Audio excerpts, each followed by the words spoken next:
So you think you were right? Bring it on, prove me wrong. Go put up a fight. The way I do will knock you down. You know there's an ocean between us. Don't cry about it. Don't cry about it.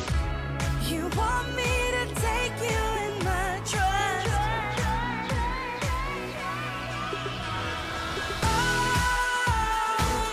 Hello les amis, j'espère que vous allez bien. On se retrouve aujourd'hui dans une nouvelle vidéo et comme vous l'avez vu, ça va être 4 recettes d'automne vraiment délicieuses et on va commencer tout de suite comme vous l'avez vu par un crumble de légumes d'automne.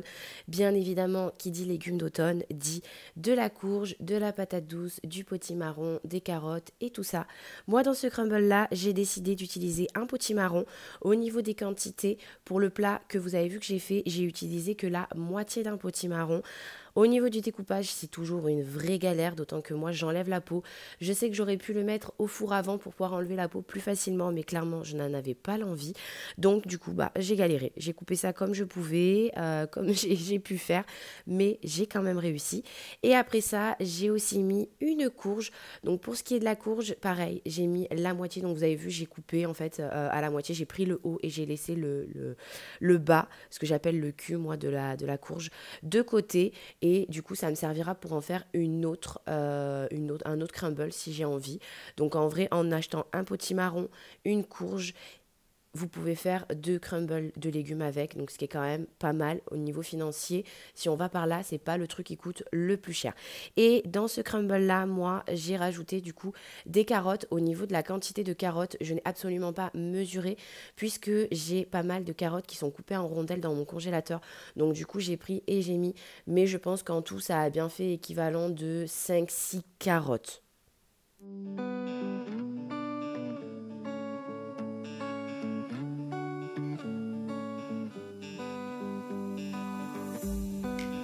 Keep on telling lies.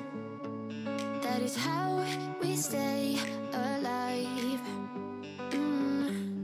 So you know that I don't mind about what is wrong and what is right. We keep moving in different rhythms. Pendant que j'ai mis mon potimarron avec ma courge à pré-cuire, on va dire, histoire que ça ramollisse un petit peu et que j'ai pas 1 heure de cuisson au four, on va passer à la deuxième recette d'automne qui va être du coup un petit dessert vraiment très simple, vous allez voir, et que vous pouvez faire pour vos dimanches, vos soirées, si vous recevez, même pour vous quand vous avez faim, et vraiment c'est hyper simple. Pour cela, vous allez avoir besoin de pommes, de fromage blanc. Donc comme je vous dis, vraiment, c'est hyper adapté. Vous pouvez même prendre du fromage blanc si vous voulez light. De biscuits Lotus comme ça s'appelle des spéculoos. De 100 g de sucre, ça va être pour faire du caramel maison. Donc bien évidemment, dans le caramel maison, on rajoute de l'eau. Donc pour à peu près 100 g, moi je rajoute 4 cuillères à soupe d'eau. De cassonade, ça va être pour faire cuire les pommes. Bien évidemment, on va avoir besoin de quelques ingrédients à côté, comme de la cannelle ou ce genre de choses. Mais ça, c'est vraiment les ingrédients de base. Et donc, on va commencer par venir couper les pommes en tout petits dés pour pouvoir après les faire cuire et bien qu'elles caramélisent à la poêle. Still I know what you feel. We keep moving in different rhythms. Two different minds telling lies. That's how we stay alive. At least we try to survive. We're not the ones who hide. Two different minds. Oh, oh, oh. Two different minds. Au niveau de ce dessert qui est vraiment très simple, la première chose que je commence par faire, c'est m'occuper des pommes. je les épluche, je viens enlever le milieu de la pomme qui ne se mange pas, les grains et l'espèce de trognon là. Et je vais venir en fait les couper en tout petits dés. Essayez de faire des assez petits dés suivant après la taille de vos verrines et suivant ce que vous aimez. Mais généralement quand on parle de verrines, c'est pas le truc le plus gros. Moi j'ai utilisé des verres, mais voilà, les verrines c'est assez petit. Donc coupez-les vraiment en petits dés. Et par derrière, sur les pommes que vous venez de couper, on va venir rajouter 2 ingrédients. Donc tout d'abord de la cannelle. Donc moi j'ai mis l'équivalent à peu près d'une bonne cuillère à café de cannelle et du sucre roux, pardon. Pareil, au niveau du sucre roux, j'ai mis une bonne cuillère à soupe cette fois-ci parce que en fait la cannelle va venir donner un bon goût aux pommes et en même temps la cannelle fait très automnale. Et pour ce qui est du sucre roux, au moment en fait où vous allez venir faire un petit peu caraméliser vos pommes, bien évidemment le sucre roux va fondre, venant se mélanger à tous ces saveurs de pommes et de cannelle et je peux vous assurer que ça en fait vraiment une dinguerie. Donc clairement c'est le combo parfait pour venir faire cuire les pommes. We're not the ones who hide. Two different minds. You know just what to say to make it all okay. 'Cause I am too blind to see when you're in front of me. We keep Je vais m'arrêter du coup dans mon dessert pour pouvoir terminer mon crumble de légumes étant donné que mes légumes avaient fini de cuire, donc je les ai pas totalement cuits à 100%, ils étaient encore légèrement croquants, mais du coup ça m'a facilité la cuisson au four et ça m'a réduit d'un bon 45 minutes, 30 minutes même la cuisson, puisqu'il y a certains légumes qui sont quand même plus ou moins durs à cuire, donc comme par exemple la carotte, c'est quand même assez long et assez dur à cuire, enfin assez dur non mais long, donc voilà, une fois que mes légumes sont cuits, je les mets dans mon plat et je viens rajouter du coup mes épices. Donc pour les épices, j'ai choisi sel, poivre et aneth. Et par la suite, je passe cette fois-ci à la pâte à crumble que l'on va mettre sur le dessus. Au niveau de la pâte à crumble, j'utilise 160 g de farine pour 100 g de beurre et bien évidemment, généralement dans la pâte à crumble, on rajoute ce qui est le fromage là, comment il s'appelle là, vous voyez, tellement que je n'aime pas ce fromage, je ne sais même pas comment il s'appelle. Le parmesan, voilà. Normalement, on rajoute du parmesan. Or, comme je viens de le dire, je déteste le parmesan. Je n'aime pas du tout le goût du parmesan. J'ai les Italiens qui vont me tomber dessus. Désolée, mais je n'aime pas ça. Donc, du coup, ce que je fais, c'est que je prends du fromage râpé, que je viens encore plus râper avec ma machine. Donc, ça en fait vraiment des micro morceaux de fromage râpé. Et j'utilise ça, en fait, comme, on va dire, du parmesan. Et là, j'en ai mis 70 grammes. J'ai mis 70 grammes de fromage râpé. Donc, vous pouvez utiliser, du coup, du parmesan. Pas obligé d'en mettre autant peut-être parce que le parmesan ça a quand même un goût assez fort, mais en tout cas voilà, 160 g de farine, 100 g de beurre, 70 g de fromage râpé que je suis venue râper encore plus et vous venez remuer ça en fait avec le beurre qui est dur, donc ne faites pas fondre le beurre, laissez-le dur comme ça. Vous venez remuer et ça va vous faire en fait comme une pâte granuleuse et c'est exactement ce qu'il nous faut pour faire une pâte à crumble. Je viens reprendre mon plat et je vais prendre du fromage de chèvre frais. Donc c'est du fromage vraiment type Chavroux et tout ça qui est comme une pâte à tartiner et je vais venir très grossièrement avec ma cuillère à soupe, très grossièrement venir en déposer sur chaque coin de mon plat en fait, un petit peu de partout comme vous voyez vraiment, mais très grossièrement sans l'étaler. Et par-dessus, je viens mettre du coup cette fois-ci ma pâte à crumble et par-dessus ma pâte à crumble, je vais venir rajouter de l'aneth. Et vous, il n'y en a plus rien à faire. Vous mettez ça après au four. Moi, je l'ai mis à 180 degrés, bien évidemment, comme toujours, pendant 20-25 minutes. À vérifier, bien évidemment, que ça ne crame pas sur le dessus, suivant le four que vous avez. Et c'était délicieux. Une tuerie, franchement, on a adoré. Et j'en ai fait un deuxième en fin de semaine, tellement que c'était bon et qu'on avait envie d'en remanger.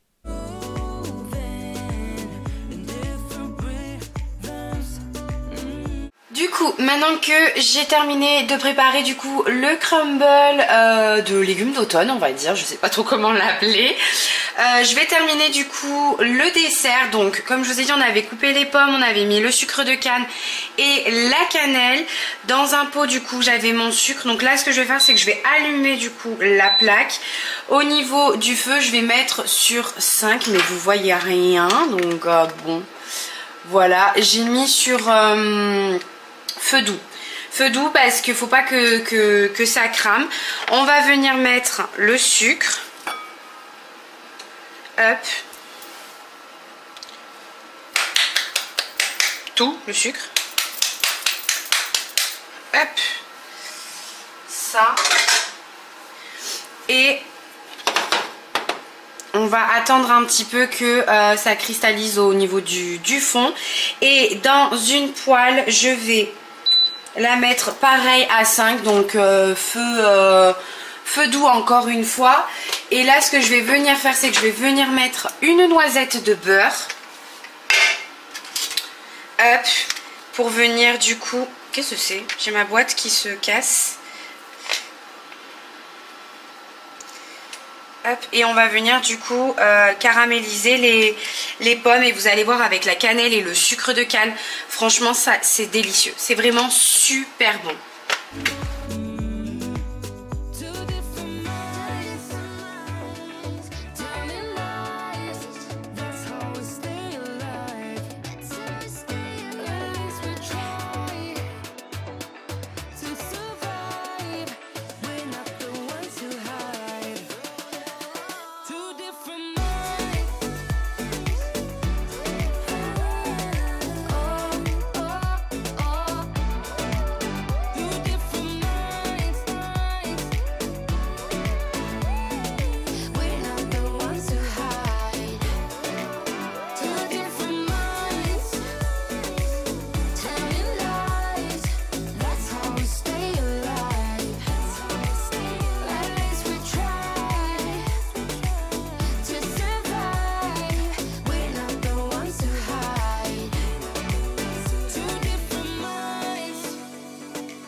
Du coup, j'ai terminé tout ce qu'il fallait pour faire les petites verrines.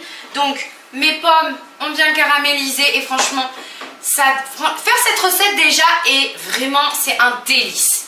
Mais en plus de ça, ça vous embaume la maison d'une superbe odeur automnale. C'est vraiment génial et tout ça, c'est grâce à la cannelle, le caramel.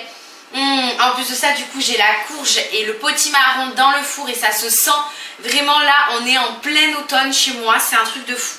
Du coup, je vous disais, les pommes, c'est bon, ils ont fini d'être caramélisés. Le caramel, donc comme vous avez vu, je n'ai pas rajouté d'eau. Si jamais vous vous sentez pas à l'aise avec le caramel, je vous conseille pour 100 grammes de rajouter 2 cuillères à soupe d'eau et vraiment rester devant, remuer. Ne paniquez pas, ça va prendre, ça va prendre. C'est juste que tant que ça, vous laissez pas en fait le truc coller au fond, stagner sans remuer, ça va pas cramer. Mais si jamais vous vous sentez pas à l'aise, rajoutez 2 cuillères à soupe d'eau, franchement ça cramera encore moins. Moi du coup j'ai pas mis d'eau parce que j'ai l'habitude maintenant de faire du caramel et du coup bah, ça n'a aucune valeur dans la recette du caramel de rajouter de l'eau. Donc voilà, par contre ce que j'ai fait, parce qu'une fois que vous avez fait votre caramel juste avec sucre ou sucre et eau, bah, du coup ça fait du caramel qui va devenir vraiment méga dur en refroidissant. C'est vraiment du caramel typique pour coller des choux entre eux. Donc moi ce que je viens faire à ce moment là, c'est que je viens de rajouter un tout petit peu. Donc là j'ai rajouté 2 cuillères à soupe de crème. Alors vaut mieux prendre de la crème liquide, 30% de matière grasse. C'est meilleur, je vais pas vous mentir. J'en avais pas, donc j'ai pris de la crème semi-épaisse, 18% de matière grasse. Vous savez qu'on met dans les pâtes carbo ou ce genre de choses. De toute manière, ça n'a pas de goût de salé forcément, donc c'est pas le souci. Mais voilà, ça fait l'affaire, je l'ai déjà fait et ça va très bien fonctionner. Donc là maintenant, ce que je vais faire, c'est que je vais monter les verrines. J'en ai choisi 3 puisque je suis pas trop dessert et j'en ai clairement pas envie.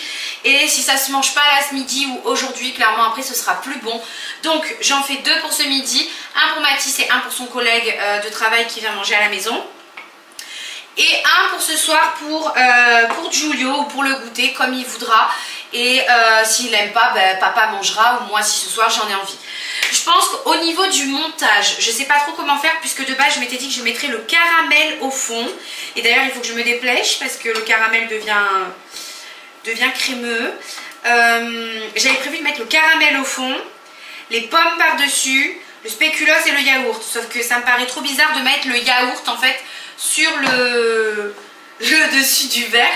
Ça va faire horrible en fait. Donc, je pense qu'on va faire l'inverse. On va faire yaourt d'abord, pomme, caramel, spéculoos. Et s'il reste encore un peu de place, je remettrai du yaourt, du spéculoos, de la pomme. Vous voyez ce que je veux dire? Essayer de faire par couche. On va voir. Écoutez, je vais d'abord tenter de mettre le yaourt. Je vais essayer de faire un truc propre. Mais j'ai pas envie en fait d'utiliser, vous savez, une... Mais c'est sucré ça? Il est pas sucré, non? Faut que je goûte. Attendez. Parce que si c'est pas sucré... Ah, non, c'est pas sucré. Donc faut d'abord que je sucre ça. Ah ouais, parce que là c'est vraiment pas bon. Pas possible. Oh non! Vous voyez, les bêtises commencent à arriver vite. Heureusement, j'y ai pensé avant de l'avoir mis dans tous les verres. Bon, celui-là, je vais le laver, tant pis. Je vais en prendre un autre. Je vais prendre un bol. Je vais venir y mettre du fromage blanc.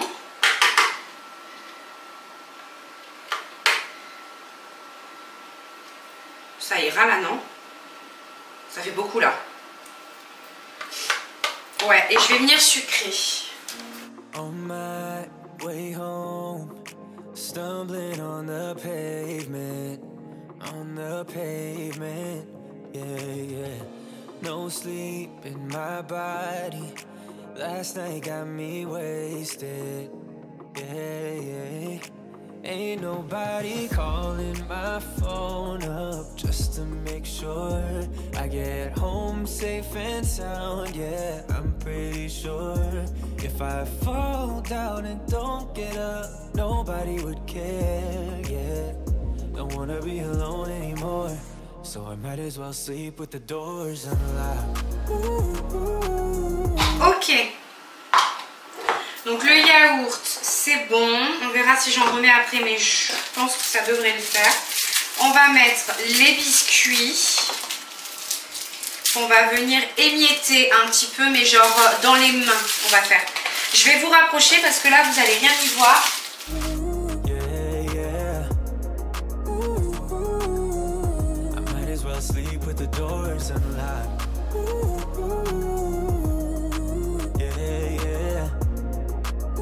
Ce qui devait arriver arriva bien évidemment. Sur le moment, je crois que je me suis pris pour Hulk et je me suis dit ouais, je vais casser les gâteaux dans les mains et tout ça machin. Sauf que je me suis rendu compte que c'était un petit peu galère quand même et que ça allait pas rendre vraiment ce que je voulais. Donc dans un bol, j'ai mis mes biscuits et en fait avec le bas de mon couteau, parce que j'ai pas de truc vraiment pour casser, je suis venue casser grossièrement. J'ai quand même laissé des bons morceaux, hein. J'ai pas fait vraiment en minuscule et je viens mettre ça du coup par la suite dans mes verrines.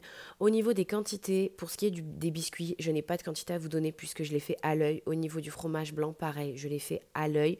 Les seules quantités que je peux vous donner, c'est que j'ai mis 2 pommes pour faire ces 3 verrines là.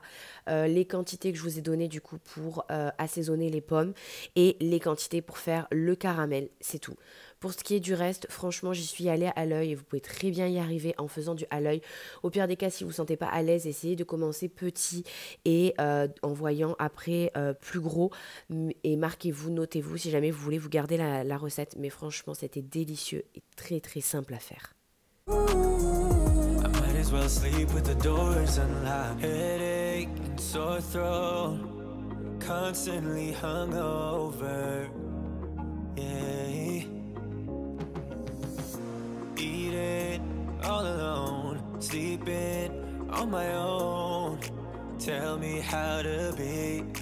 Ain't nobody calling my phone up just to make sure I get home safe and sound. Yeah, I'm pretty sure if I fall down and don't get up, nobody would. On va passer du coup à la 3e recette automnale qui va être, je pense que vous l'avez déjà deviné un petit peu, avoir un camembert rôti. Franchement, c'est très automnal, qu'on se le dise, le camembert rôti, ça fait hivernal aussi, mais je trouve que en fait c'est vraiment le genre de choses qu'on a envie de ressortir dès que l'automne arrive, parce que c'est du fromage, parce que c'est gratiné, parce que c'est généreux, parce que c'est chaud, et que donc du coup c'est vraiment les premières choses qu'on a envie de retrouver, comme la tartiflette ou comme ce genre de choses, les gratins, et donc du coup c'est pour ça que je l'ai placé dans ma catégorie à moi automnale. Donc pour cela, moi j'ai pris du coup de camembert, parce que ça je sais que c'est le péché mignon de Mathis, et clairement je suis pas sûre, même Giulio, hein, clairement je suis pas sûre qu'un suffise pour nous trois, quoique, parce que franchement il y a quand même pas mal de choses avec. Je vais voir, au pire des cas si en reste c'est pas bien grave, hein, on peut toujours faire le manger le lendemain en le remettant un peu au four ou des choses comme ça. Avec, j'ai prévu de faire des pommes de terre sautées, un petit peu de jambon sec comme ça, j'en ai plein dans le frigo, donc on va pas en manquer. Et du pain, vous savez, je vais venir couper pour faire des petites tranches de pain, où je vais mettre dessus du beurre. Bon là j'ai pas sorti le beurre, où dessus je vais venir tartiner avec du beurre, et je vais venir aussi frotter une gousse d'ail pour faire un petit peu comme du pain aillé. Vous pouvez rajouter des herbes aussi dessus, c'est succulent, trempé dans le fromage. Alors là ça y est, on s'envole au 7e ciel. Je vais aussi en faire des natures, parce que Juju, je vous dis, il est pas fan de l'ail, donc je vais en faire des natures pour Juju, mais c'est vraiment la recette la plus simple. Vous allez voir, ça prend mais vraiment très peu de temps. La seule chose qui vraiment est chiant et long, c'est les pommes de terre. À part si vous les achetez déjà toutes faites, mais autrement c'est les pommes de terre, parce qu'il faut les éplucher, les couper. Quoique moi je pense que je vais pas les éplucher parce que j'aime bien le croquant de la peau. Mais autrement il faut les éplucher, les couper, les faire cuire, et c'est quand même assez long à cuire. Donc mais franchement autrement c'est hyper simple, hyper rapide et tellement bon.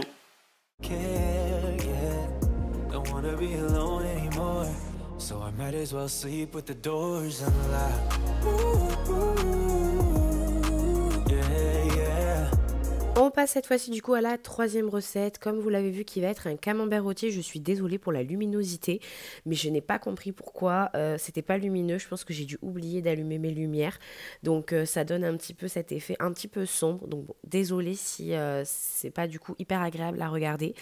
Au niveau du camembert rôti, ce que je commence à faire, c'est par prendre mes camemberts. Donc, soit vous avez deux techniques. Soit vous faites une croix en plein milieu de votre camembert, et une fois que ce sera cuit, vous n'aurez plus qu'à rabattre les coins du coup que forme la croix.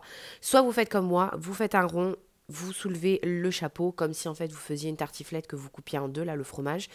Et une fois que ça aura fini de cuire, vous n'avez plus qu'à enlever du coup votre chapeau. Soit vous mangez le chapeau, soit voilà, vous le mettez de côté. Moi j'ai pris cette technique là, mais après si vous voulez quelque chose d'un peu plus joli, bah, c'est mieux de faire la croix en plein milieu du camembert. Voilà. Et une fois que c'est cuit, venir rabattre les côtés. Esthétiquement c'est plus joli, mais en faisant la technique du rond, en fait, une fois que vous enlevez le rond, vous avez bien accès à tout le camembert sans venir racler sur le fond, en mettre plein les mains et tout ça. C'est pour ça que j'ai préféré cette technique là. Une fois que j'ai fini ça, je vais les mettre de côté, et je vais venir passer du coup à mes pommes de terre, comme je vous ai dit, puisque avec le camembert rôti, j'aime bien avoir des petites pommes de terre à côté, un petit peu, vous savez, comme ce qu'ils font en Espagne, il y a les patatas bravas. Alors je ne sais pas faire les patatas bravas, croyez-moi, je ne sais absolument pas comment ils font pour obtenir une cuisson aussi parfaite pour avoir des pommes de terre comme ça. Je n'y arrive pas, je ne comprends pas. Et puis là, clairement, je n'avais pas les bonnes pommes de terre, puisque c'était des pommes de terre pour four, absolument pas des pommes de terre pour venir rissoler ou cuire. Donc du coup, déjà c'était mal parti d'avance. Bien évidemment, par contre, je n'ai pas enlevé la peau, puisque nous, on adore l'effet croquant. Même si Giulio est pas très fan, mais franchement, ça va, il en a mangé, il n'a rien dit. Une fois que c'est fini, je viens mettre du coup mes pommes de terre à cuire dans une poêle avec de l'huile d'olive, et je viens précouper mon pain. Donc comme je vous ai dit, je viens faire vraiment des toutes petites lamelles pour que ce soit quand même agréable à mettre en bouche, et on soit pas en galère là à croquer dans le pain, que ce soit un trop gros morceau, si vous voyez ce que je veux dire. Et je vais laisser pareil de côté.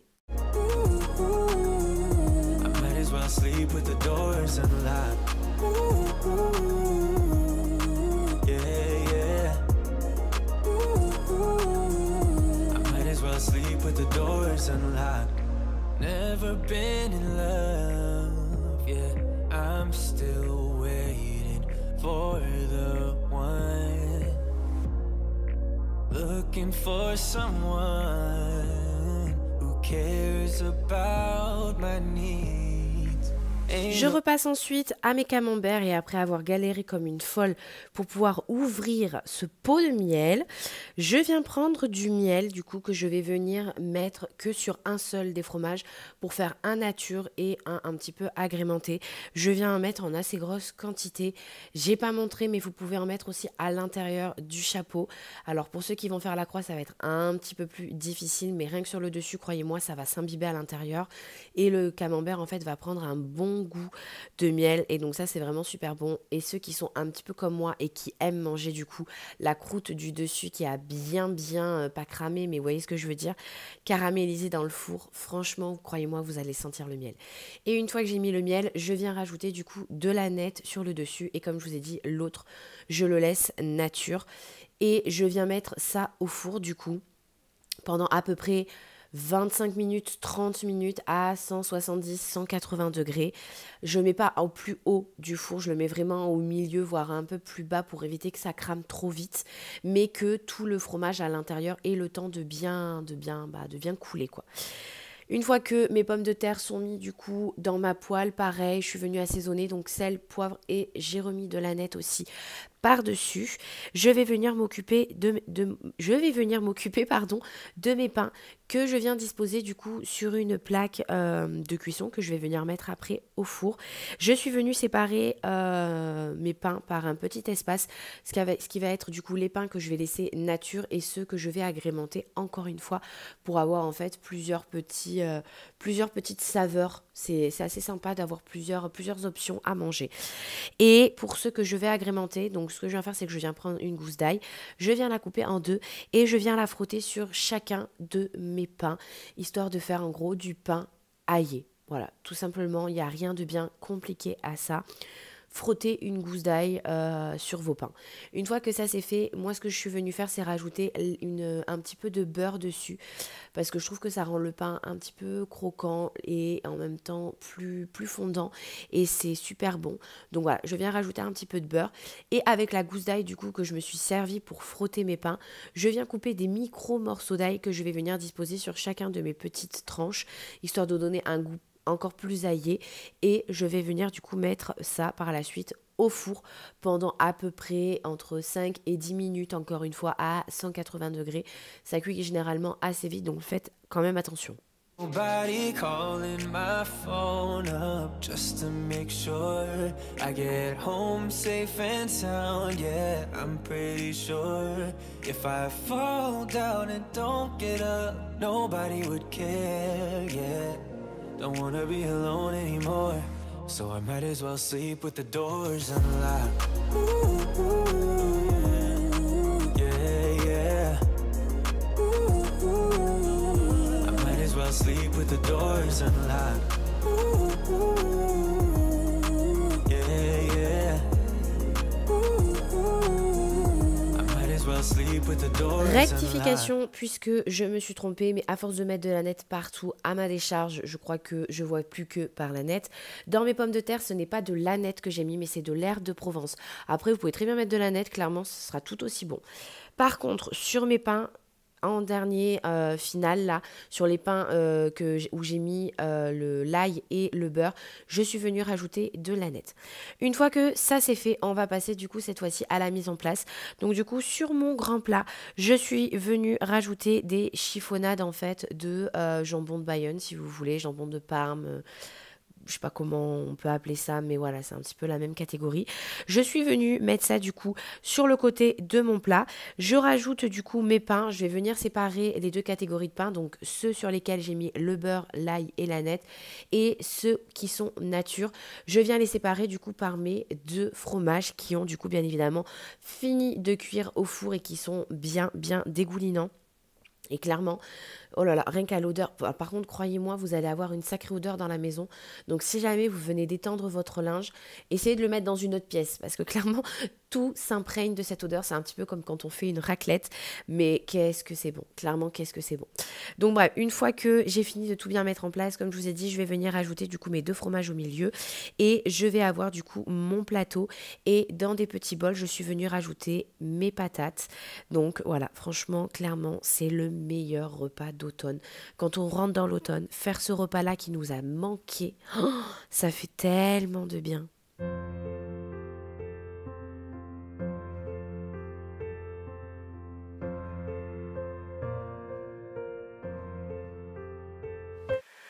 On va passer tout de suite du coup à la dernière recette qui va être très très simple pour celle-là aussi.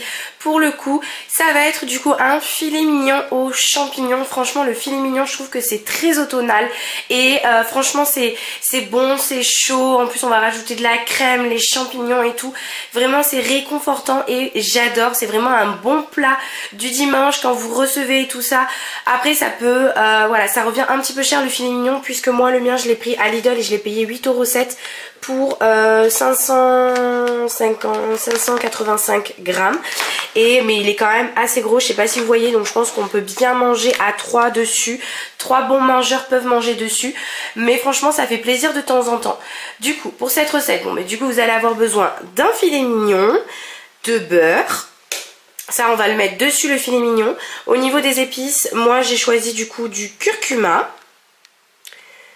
Avec ça, du coup, de la crème semi-épaisse. On va avoir besoin d'un filet d'huile d'olive, bien évidemment de champignons, d'un oignon et on va prendre, je pense, pas l'ail en entier. On va peut-être prendre juste 2 gousses. On va voir ce que ça donne. De toute manière, comme je vous ai dit, vous avez toutes les recettes en barre de description si jamais ça vous intéresse.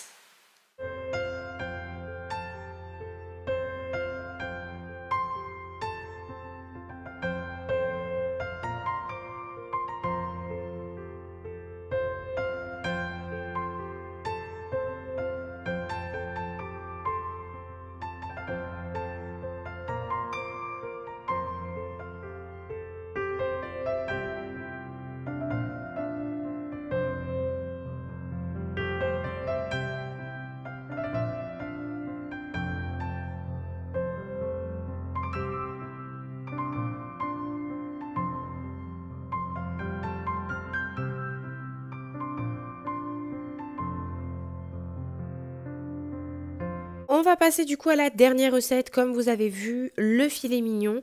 Pour cela, ce que je commence à faire, c'est prendre mon filet mignon et le mettre au centre de mon plat. Et après ça, je vais venir découper tout ce dont j'ai besoin. Donc mon oignon, ma gousse d'ail, mes champignons. Pour ce qui est de l'oignon et de mes 2 gousses d'ail, je suis venue les mettre du coup dans mon robot pour pouvoir venir les hacher finement et éviter de devoir pleurer comme une madeleine parce que je ne supporte pas les oignons, d'autant que ceux-là de chez Leclerc me piquent les yeux à chaque fois. Mais quand je vous dis pique les yeux, vous avez à peine coupé que déjà vous avez les yeux qui vous brûlent. Bref, une fois que c'est haché très finement, je viens mettre du coup mon oignon et ma gousse d'ail dans un autre bol. Auquel je vais venir rajouter du coup 3 cuillères à soupe d'huile d'olive et du curcuma. Vous pouvez rajouter d'autres épices si vous le souhaitez, du piment, des spelettes, du paprika, des herbes de Provence. Enfin franchement, vous pouvez rajouter toutes les épices que vous voulez. Moi, j'ai décidé de ne rajouter que du curcuma, sans oublier bien évidemment sel, poivre, comme à chaque fois bien évidemment. Après ça, une fois que j'ai remué, je viens rajouter du coup mes champignons qui au préalable j'ai coupé en lamelles et je viens encore une fois du coup bien remuer histoire que l'huile d'olive et le curcuma s'imprègnent de tous mes ingrédients. Et une fois que j'ai fini de tout remuer, je viens reprendre mon plat du coup avec mon filet mignon et je vais venir le déposer, déposer du coup ma préparation, donc oignons, ail et champignons avec toutes mes épices à côté de mon filet mignon. Donc en fait ça va longer le filet mignon, comme ça en fait quand ça va cuire, automatiquement le champignon déjà va dégager un petit peu d'eau, puis mélanger avec l'oignon, mélanger avec l'ail et le jus en fait du filet mignon, toutes ces petites saveurs là vont s'imprégner et franchement ça va être délicieux. Encore une fois, toujours pour rajouter du bon goût dans le plat et avoir un jus à la fin qui soit vraiment excellent et plein de saveurs, je viens rajouter 3 très fines lamelles de beurre sur mon filet mignon. Comme ça, en fait, au moment où ça va rentrer dans le four, ça va chauffer et ça va ruisseler tout autour de mon filet mignon. Et vous allez voir déjà de une, ça va lui donner un bon goût et ça va pouvoir lui permettre en fait d'avoir une petite couche de peau très croustillante. Je viens rajouter aussi un petit peu d'eau, histoire quand même de pouvoir créer un petit peu de jus. Donc pas énormément, je mets la moitié d'un verre. Et je viens mettre ça au four. En attendant que tout ça est au four, je viens couper du coup des pommes de terre en tout petits dés pour faciliter la cuisson encore une fois. Que je viens remuer du coup, enfin que je viens rajouter du coup dans mon plat filet mignon avec tout le reste, puisque clairement les champignons, l'oignon et l'ail, ça n'a pas besoin de 45 minutes de cuisson, hein. C'est quand même extrêmement vite, donc du coup par-dessus je viens mettre les pommes de terre et je remets tout ça au four. Je laisse à 180 degrés pendant 45 minutes et du coup je déguste après et clairement c'est super bon. En tout cas, c'est ici que la vidéo va se terminer puisque c'était ma dernière recette. J'espère que toutes ces recettes-là vous ont plu. Si c'est le cas, n'oubliez pas de me mettre des petits pouces, de vous abonner si ce n'est toujours pas fait. Et je vous dis à la semaine prochaine.